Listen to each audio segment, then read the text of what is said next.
गांव का गरीब किसान रामू एक छोटा किसान था जो अपने परिवार के साथ एक छोटे से गांव में रहता था।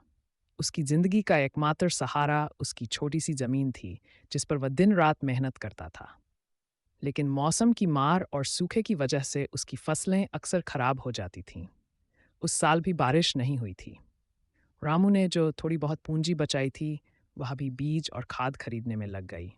खेतों में मेहनत तो बहुत की, पर फसल ठीक से नहीं हुई। घर में खाने के लाले पड़ गए। उसकी पत्नी सरिता और दो छोटे बच्चे दिन ब दिन भूख से कमजोर होते जा रहे थे। एक दिन रामू अपने खेत के किनारे बैठा हुआ सोच रहा था कि अब क्या किया जाए। तभी गांव के एक बड़े जमींदार ठाकुर साहब वहां आए और बोले, रामू, अगर तुम चाहो तो अपने खेत मुझे बेच दो। बदले में तुम्हें कुछ पैसे मिल जाएंगे। रामू ये सुनकर सोच में पड़ गया।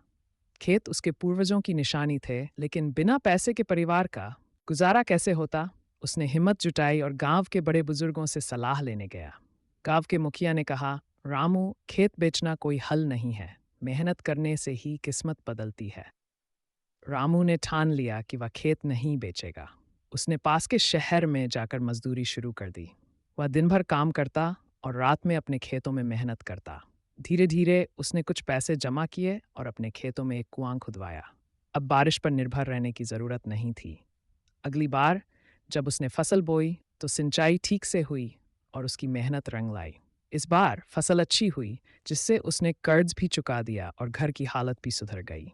गांव के लोग उसकी मेहनत और हौसले की सराहना करने लगे।